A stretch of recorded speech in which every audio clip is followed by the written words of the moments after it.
I think we're almost at the end game, whatever that means. I mean, the phrase has been used before, but we're getting to the point where Democrats and establishment neocons like Liz Cheney are going after political rivals. And the token Republicans on the January 6th committee just serve as a kind of, look, we have Republicans. It's bipartisan, so say the media. But it's not. Steve Bannon. He is potentially facing criminal prosecution. The story, the January 6th committee votes to refer Bannon to DOJ for criminal prosecution. It's going to be a hard case. Steve Bannon was subpoenaed to testify, and he said executive privilege. You know, unless you get a court order or there's a definitive statement from a judge, I am not going to testify because the executive branch has privilege. Well, the argument is that Joe Biden has not invoked that privilege. Steve Bannon says this is the presidency under Donald Trump, not Joe Biden. Should be interesting. Now, they're going after Bannon. And maybe he would testify if they went through the proper legal channels. Apparently, many others will. But we also have a couple other stories that I think are important for you to understand why I say we're nearing the end game. If not, we're already in it. Protesters arrested after occupying Interior Department lobby. Oh, my. That sounds like they were inciting an insurrection. What's this story from Entertainment Weekly? Alyssa Milano arrested at voting rights demonstration outside White House. Was Alyssa Milano fomenting insurrection? Yes, of course, right? That's the language they want to use. Look, I understand the difference between Alyssa Milano standing outside the White House and protesters, rioters, entering the Capitol building and disrupting the Electoral College vote process. However, there is something to be said about the protesters who occupied the Senate, the Capitol, the legislative buildings. It was Congress and the Senate during Kavanaugh, and the activists or rioters who were trying to smash down the door of the Supreme Court building when they were confirming Kavanaugh. I think it was the Supreme Court building. They were banging on the door, screaming, "Let us in." That was not insurrection. I've witnessed some of these protests. I've seen people in the halls of Congress occupy individuals, leftists, and nothing from the media. Steve Bannon wasn't at the Capitol. Steve Bannon did not storm through the doors. Steve Bannon was in D.C. I believe he was in D.C., but they're going after him because he helped organize a rally where a bunch of people waved little American flags and heard Donald Trump say, "We're going to peacefully watch and cheer on politicians who are voting." And that was it. And while Trump was still speaking, people went down to the Capitol in a riot ensued. It was bad. Not everybody who was there was rioting. Of course, there's more and more videos being released of people just being let in by police officers. They're actually going after some of these cops, but welcome to the end game, my friends. They're going after their political rivals. Yahoo News reports the January 6th House Select Committee voted unanimously on Tuesday to refer Steve Bannon to the Justice Department for criminal prosecution in response to his refusal to cooperate with his investigation, paving the way for a full House vote on the matter, which is planned for Thursday. Quote, "Mr. Bannon stands alone in his complete defiance of our subpoena. Bravo, good sir, Steve," said Committee Chairman Benny Thompson of Mississippi, a Democrat, Mississippi. "He's chosen the path towards criminal contempt by taking this position." Quote, "When you think about what we're investigating, a violent attack on the seat of our democracy, perpetrated by fellow citizens on our Constitution, an attempt to stop the certification of an election, it's shocking to me that anyone would not do everything in their power to assist our investigation. Thompson, you duplicitous scumbag. I was there on January 17th when people went around smashing buildings and starting fires. How about you go after each and every one of those people?" Now, the feds tried, but boy, did they suck at going after these people. You know who they were? Steve Bannon wasn't even at the Capitol, and they're going to arrest him. They've kept these January 6th defendants in solitary. They've been beaten. One guy's got his wrist broken, and they won't treat him. A judge has held the warden and I believe the director of the Department of Corrections in contempt over their violation of this individual's civil and human rights. Antifa? Nothing. Thompson added that the committee's rapid move to force the issue with subpoenas last month, followed up by a prompt criminal referral, should be a warning to anyone else who might consider non-cooperation. I want other witnesses to understand something very plainly. If you're thinking of following the path Mr. Bannon has gone down, you're on notice that this is what you will face. Oh, man. You know, I don't find myself in situations like, being forced to undergo a vaccine mandate at my company because I left and I relocated my business before things got that bad. I don't find myself being forced to undergo things like this because I just smart enough, I suppose, to see what's happening and to avoid certain pitfalls. But man, Steve Bannon, talk about standing up for what he believes in. And boy, do I have tremendous respect for this guy. I've had him on the show a couple times. He's brilliant. Steve Bannon's a good guy. He's a smart guy. And boy, do they go after him. And boy, is it just total BS. They're afraid of him because he is a powerful individual. And I don't mean like access. I mean like the dude is sharp with it. And boy, can he organize. And that's dangerous for the establishment shills. You can burn down a building. You can kill people in coming out of a pawn shop. But if you dare defy the Democratic establishment for simply having been involved in a rally, they will seek to have you arrested. I would never comply with scumbags like this. Actually, no, I take that back. I really do. I thought about this. What if I were in this position? Well, I don't see myself as being in a position like this, but I'd actually show up. I would love the opportunity to look Liz Cheney in the eye and say, you are a piece of human trash. It's unfortunate the people of Wyoming are forced to endure your faux leadership, but I look forward to the next election when you can be removed. I would love to look Benny Thompson in the eye, just whatever their questions were. This is why I'm almost like Bannon maybe should testify. Give yourself an opportunity. Actually, this is interesting. Bannon was in favor of the January 6th investigation. He was in favor of the committee. Interestingly, I think he should testify. He isn't just saying, what does he have to really say? I'll organize an event. No. What he can say is when Antifa shows up in Minnesota, when Antifa shows up in D.C., there was no response. No, sir, we're talking to you about January 6th. What happened on that day? I was not involved in the planning of Antifa's attack on January 17th. January 21st, 2017, during the insurrection. Thank you. During the insurrection, we saw several people breach the Capitol. I believe you're incorrect. During the insurrection, I just saw Antifa burn a limousine and throw bricks through windows.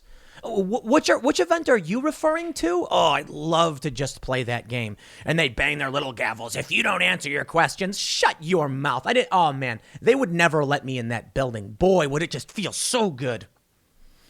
I'm reminded of V for Vendetta when you have that scene with Prothero. He's the pundit guy. And they I don't know if you've seen the movie. You have to have seen the movie. It's amazing. When V goes into the news building and then escapes, plays the message. Then Prothero's like, I'll tell you what I would have loved. I would have loved to have been there, to have looked him in the eyes.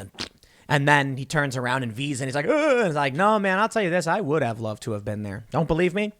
Tucker Carlson had me on his show because when Antifa got in my face in Boston, I wigged out.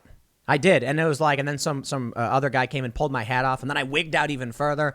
Nah, I'd love to see these people and stare and they can say, oh, contempt or whatever. I don't care. I literally don't care. You people are scum. The people on this committee are the most vile, capital city Hunger Games pieces of trash. And someone needs to say it to their faces. I'd love to sit there and be like, please, C-SPAN, put your cameras on my face. You think I'd wear a suit? Never going to happen. And I would say you are all vile trash. You are the most disgusting, unscrupulous, unrepentant pieces of garbage this country has ever been forced to endure. And I hope that one day soon, the American people make that move, organize, primary all of you, get you out, and then maybe we'll see some real leadership in this country. Some real reform. Furthermore, I'd love to see a convention of states. And these people should be locked up. Criminal corruption. All right. Let's not go too far. If they've committed a crime, being a bad politician, you don't get locked up for, but remove them from office at the very least. Some of the worst human beings.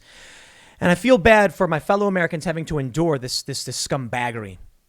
They say Thompson said so far Bannon is the only person to refuse to work with the committee. I want to make it clear just how isolated Mr. Bannon is. Oh, he's not isolated. I stand behind him, and I'm sure many of you do as well, saying, Steve, good for you. We believe in you. We have reached out to dozens of witnesses. We are taking in thousands of pages of records. We are conducting interviews on a steady basis.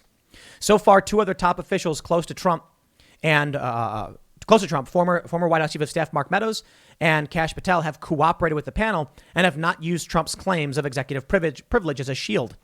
Liz Cheney, the committee's leading Republican and its vice chair, focused her statement on picking apart the weaknesses in Bannon's claim that Trump's assertion of executive privilege, spelled out formally in a lawsuit filed Monday, precludes him from providing testimony or documents related to the January 6th insurrection.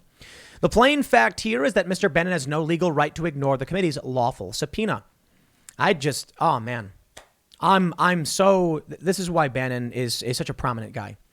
You know, I see so many people claim to have beliefs and principles, and boy, do they cave. But here's a guy saying, nah, in the face of jail. They're like, we'll lock you up. And he's like, okay.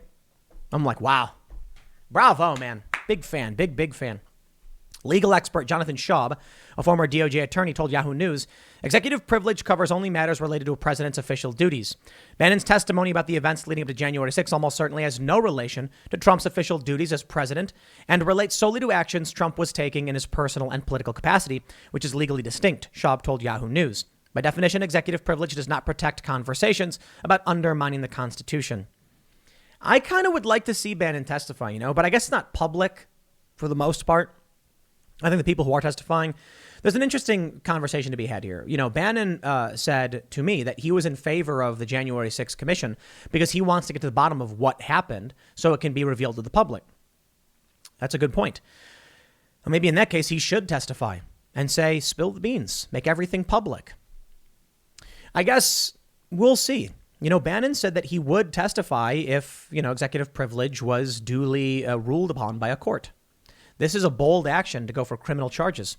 Cheney also said that based on the committee's investigation, it appears Mr. Bannon had substantial advanced knowledge of the plans for January 6th and likely had an important role in formulating those plans. What they don't tell you is the plans were about a rally, not storming a Capitol. On January 6th, a mob breached the security perimeter of this Capitol, assaulted and injured more than 140 police officers, engaged in hand-to-hand violence over an extended period, and invaded and occupied the Capitol building. All really bad, mind you, and I think these people should be prosecuted. All in an effort to halt the lawful counting of electoral votes. That's actually not true. The FBI said there was no plan and there was no insurrection. The day before this all occurred, on January 5th, Mr. Bannon publicly professed knowledge that all hell is going to break loose tomorrow. What does that mean? No, seriously, what does it mean? All hell is going to break loose. Was he saying that Mike Pence would kick back votes? Was that what he was saying? I'll tell you this. It's really funny. I said nothing was going to happen. I was like, a bunch of people are going to show up, wave little American flags. It'll be a waste of everyone's time. He forecast that the day would be extraordinarily different than what most Americans expected. The committee's ability to learn the truth about January 6th is a test of whether the rule of law still applies in America, Thompson said. If there's no accountability for these abuses, if there are different sets of rules for different types of people, then our democracy is in serious trouble, he said. You know what? I completely agree with you. Protesters arrested after occupying Interior Department lobby. Okay, so they were arrested. It was a sit-in. What happened? An Interior Department spokesperson said a group of protesters rushed the lobby, injuring at least one security officer who was taken to a nearby hospital. Police and protesters clashed outside the building, and officers used tasers against several unarmed protesters. Interior Secretary Deb Haaland was traveling Thursday. She said protesters were taken in for booking. So what do we have here? Is this an insurrection? Where's the media to be like, a bunch of far-left climate change rioters stormed the building and injured... I love the phone narratives that have come out of the insurrection. The Democrats absolutely loved it. The people who stormed that building are a bunch of morons. Sorry, it's just true. If you were in that building, you are stupid. You were either tricked or manipulated or whatever. You couldn't see what was coming. That's why I say, my friends, we are not in that world. It is not the 1600s. Standing in a building does not change the government. Some people saying it was a revolution or whatever. Guys, you went inside a building. What did you think was going to happen? Did you think like a couple hundred people forcing their way into a building would change anything? That's not the way the world works today. Basing your actions off of, historical narratives about the 1700s or whatever. Today's day and age, confidence is in communication. Our ability, what we believe in. Now, I get it. Back in the day, they could come and occupy the city and take the Capitol, and then people would be like, oh, no, what do we do? Because they couldn't organize. Now we have mass communications. Now you can be in a building, and they'll just be like, get out of our building, and people will talk, and there you go. You ever see Valkyrie? That movie with Tom Cruise about the group of people, Germans who wanted to overthrow Hitler, remove him from power? This is the power of mass communications. They put out reports that Hitler was killed in a bomb blast because they tried to assassinate him. And when the report went out, people immediately were like, okay, now what do we do? But Hitler survived and was able to gain control by using radio to say it's not true. And then the status quo resumed. As long as that mass communication exists, we must play within the confines of mass communication, which is why it's so important to have decentralized networking technology. Do not take my plans lightly, my friends. So we have two major projects, nonprofit ventures, the Open Network Foundation, the ON Foundation, and we have the Truth and Media Foundation. I thought it was a clever name. I didn't come up with it, but it's the Tim Foundation. I think it's funny. That one is going to fund fact checkers to fact check the fact checkers and fact check news organizations, provide a rating system based on whether their news is ethical or unethical. The ON Foundation is going to be developing decentralized social networking tools so that you can stay in the communications. When big tech tries to silence and ban you and excise you, they are seizing the means, they're seizing the battlefield. And so long as they have that power, they can control narratives, ideas, and whether or not people will take actions. Law enforcement, just the other day we saw this story. Biden is trafficking children. It's not an exaggeration. He's literally trafficking migrant children, and the police are helping him do it. Local cops in small jurisdictions. This is what happens when you control the flow of communication. Unless we can get the word out and call out these cops and say these cops are human traffickers, and they are, they'll keep doing it because no one will ever question them. But imagine one day that cop walks into a cafe and they say, get out. Well, then they're going to be like, geez. Look, I know the left talks about that in terms of Black Lives Matter stuff, but blaming an individual cop who was not involved, I don't think makes sense. Blaming the actual cops who are engaging in racist abuse or human trafficking, that I get. That's the modern state of warfare, cancel culture. That's why they're always filming. If you have a complaint about a Karen, they'll say, it's really funny. There are videos where like an older woman will be complaining and everyone will call her a Karen. There have been several videos where I'm like, she's right, though.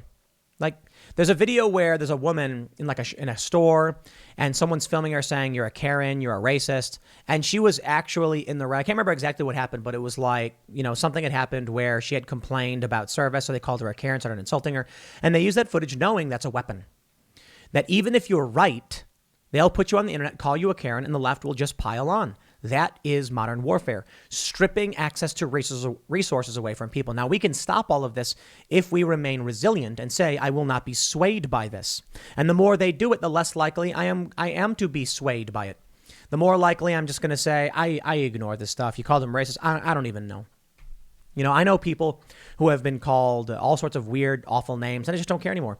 The leftists in the media, they try to smear me, but they always just say right wing. They never say far right. They never say alt right.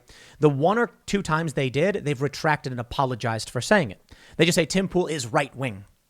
Think about how psychotic these people are to call me right wing, because to them, right wing just simply means do you oppose them? So if you oppose them, you're right wing. Amazing. I love when the leftists are like, please provide any evidence that Tim Pool has ever defended progressive taxes, universal health care, LGBTQ rights. And I'm like, they don't watch my videos. They don't. And so they'll look at a title and it'll say like, Trump does X. They'll be like, aha, he's supporting Trump for stating that Trump did a thing. Or criticizing Democrats on certain policies means I don't support certain political, it's complete garbage. Communications is the tool. Now, why would they say someone like me is right wing? Because they don't want default liberal types to listen to what I or you have to say.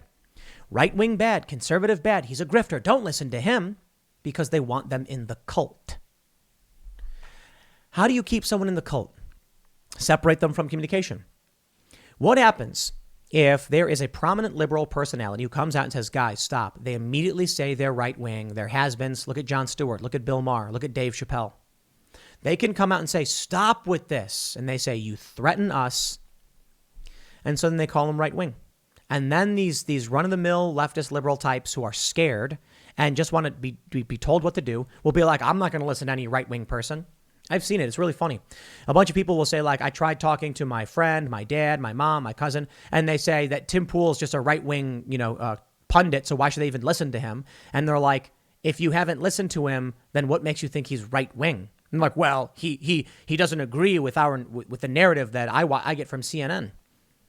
Maybe you should come and watch my channel. It's funny when I get criticized for using NewsGuard even. I use NewsGuard on purpose. Even though it's got like Michael Hayden involved in Microsoft, Bill Gates, I use it on purpose for that reason. Look at this. This story. Protesters arrested. Yes, my opinions are based on their news. Now, of course, I have to fact check a lot of it. And I'll also cite Project Veritas, even though they claim it's fake news. Yeah. They play dirty games. They want to wrap up everyone in a singular narrative. And if someone challenges that narrative of control, they will do everything in their power to smear everyone else. That's the game. So I'll wrap it up with this. Do not walk into their traps. Storming the Capitol was dumb. It was never going to accomplish anything. And you walk into their traps. So what do? You speak up. You mock. You belittle. But you don't insult the individuals. Don't tell your coworker they're a moron. If a coworker brings up some idea, just start laughing and then make fun of Kimberly Crenshaw, Derek Bell, or Ibram Kendi. I'm sorry, Henry Rogers is his name. Make fun of those. I think that's his name. Make fun of those people. Like, oh, that idea from those weirdo crackpots. Like, man, that Crenshaw woman was so insane. And Derek Bell to advocate for Plessy v. Ferguson. Like, you can't be serious with that stuff. These people, man, aren't they crazy? And then that's all you say. Be like, oh, I don't know. I just thought racism was bad. Yeah, no joke. Derek Bell argued in favor of separate but equal. He's a nut. But that's what they're into. That's what they're after. Peaceful, persuasive, and resourceful. Those are the keys to victory. I don't know what's going to happen with Bannon, but bravo, good sir, for standing up for your rights. I'll leave it there. Next segment's coming up at 4 p.m. over at youtube.com/Timcast. Thanks for hanging out, and I'll see you all then.